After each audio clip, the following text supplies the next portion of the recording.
How do you pay off a lot of debt? I'm specifically here talking about credit card debt. This is going to be one take, and I'm on the fly here. I'm working at one of my rental properties. So here's a quick step-by-step guide to do that. If this will help you, great. I might be walking around here. This video is not going to be amazing because sometimes you just have to go do stuff, get stuff made, just start doing something. That's what happened with my whole rental business. I just had to just jump into it and start working, doing stuff myself. I'm at one of my properties now, so if you want to see what's going on, that's what's going on. I just resided a property here. But I'll talk to you a few minutes about this. It's not going to be a perfect video, obviously. The lighting's not going to be perfect. The audio's not going to be perfect. So one take here. Let's see how it goes.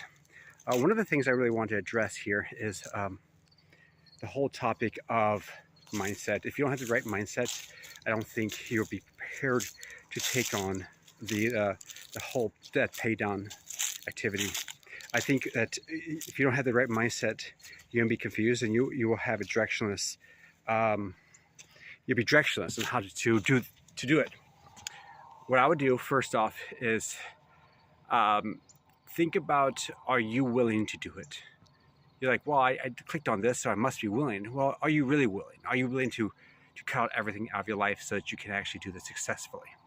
So many times I talk to people and they have all sorts of excuses. I can't do it because of, and you fill in the blank. Because of this, I don't have my license. I don't have the ability. You fill in the blank, whatever it is. And it's like, okay, if you really want to do it, you will figure out a way. I was thinking about this one guy specifically. He's in a stressful situation where he doesn't have his license. He's out of prison and he's struggling. And I'm thinking about him. I'm like, well, he's only working like 6 hours a day, some days. And he's a handyman for me. I'm like, well, you could be making double or triple what he's making now if he would just go do it instead of just wasting time doing other things. He's like, oh, it costs $2,000 to $3,000 to get a lawyer, to get his license back, etc. It's like, well, you could make that really quick if you just take the steps to go do it. And once you get your driver's license back, then you can go get a little car, drive around to different jobs. You could be making so much more money than taking the bus or Uber or stuff like that. So I don't know. He doesn't have the mindset though. He's not prepared. So the end point of this is that if you think you can do it, you can. If you don't think you can do it, then I agree with you. The second thing that you really need to do is think about debt in the sense of a tool, and stop thinking of it as a sense of a big burden on your back. Some debt is a burden and some debt is a tool. If you think of it as a tool instead of a burden, you can actually go farther. It's a lever that you can pull to help you move farther. But so many people use debt the wrong way. They use a hammer to hit themselves instead of hitting the nail. They're using the debt as a car running into a wall instead of using that car to go someplace to go make some money for themselves or do whatever they want to do. So if you're using debt in the right way, it can be of help to you, especially in a high inflationary situation, which we kind of are now. If the inflation rate is near your interest rate on your debt, you can actually sometimes make money by taking debt out, just because inflation is pretty much eating away your debt. And if you want more information about that concept, tell me down below. I might make a video about that in the future. Okay, so now we talked about debt, the mindset around debt. Don't be scared of it, but be scared of it if you use it in the wrong way. It can be dangerous. The third thing I want to say about debt is if you're trying to get high interest debt paid off, especially like, let's say a vehicle debt or a credit card debt, one of the things to really think about when you do that is I would focus on getting, well, there's two different ways of doing this. And it depends on the personality, depends on your personality, depends on what you're willing to do.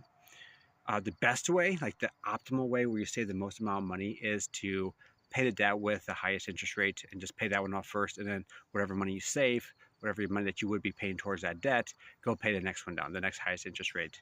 That's called the avalanche method. And I can make a video about that as well down below. Just tell me if you're interested in that. I might make it in the future. Most people choose the second option. That is something called the snowball method. And this is the one that is easiest because it gives you those emotional wins, which is so needed when you're trying to pay off this high interest debt, student loan debt, credit card debt, car loan debt. These things all work. What you do is you pay down the lowest debt first. Forget about the interest rate. Just pay the lowest debt down first, pay all the minimums and everything else, and then just keep snowballing one debt after another, the lowest to the highest. You don't save as much, like you lose a lot in money sent to the bank, interest, but it's emotionally so powerful. You can actually go a lot farther with it.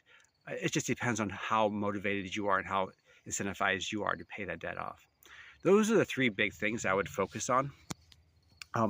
But if you have low interest debt, let's say the debt's like, let's say anything under 4%, 5% interest rate, I would just slow down. I wouldn't stress about paying that debt off. That's pretty cheap debt right now, especially in today, 2024 numbers. When the time comes, if the interest rates go down below that, then you'd want to pay those off and maybe take out other loans that have had lower interest rates and pay those higher interest rates off. But anything higher than that, yeah, you do want to pay off just because inflation is really eating away. Anything lower than that, inflation eats away at your debt. Anything higher than that, you're paying for your debt. Now, one thing to really think about is another item with this is it's called arbitrage, where you are like, maybe you take out a debt. Let's say you take out let's say the inflation rate right now is 5%, and let's say your interest rate for your car is, let's say, 8%. So inflation is eating away at your debt, your interest rate, if you want to think of it that way, in a weird way, just because money is being devalued over time.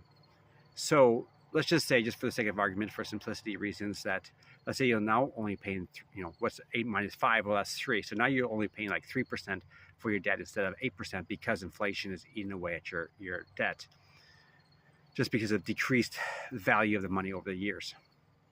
Okay, so what you can do with that money now you have a 3% debt, 3% interest rate debt, that now you can use that extra money and go use it to go invest in stuff. So one thing you could invest in is, let's say, knowledge. That's huge. Not necessarily traditional schooling or traditional college, but actually like maybe online classes or books. You can invest in that to help yourself get better. You also can invest in, like, let's say, hard assets, property, real estate. I'm doing real estate right now, and I take out debt for that on purpose.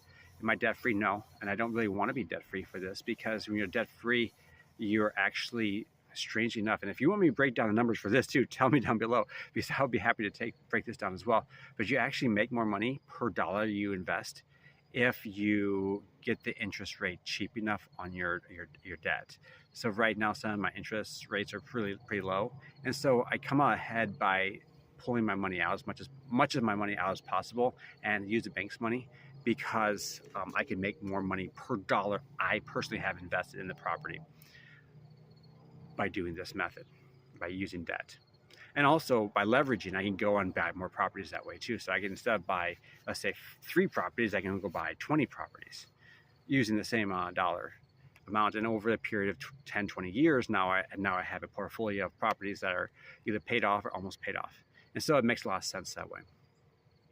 All right, so that's down the road. That's for financial freedom. That's for the future. But those are the 3 big things I would focus on if you're paying down debt. You just have to have the mindset. You just have to have that ability and willingness to do it. Then you have to focus on, obviously, which method you can choose and go for it. So if you have any questions, comment down below. I apologize for the crazy video here. Bad sound, bad video, bad quality, but I'm trying to get this information out. Later.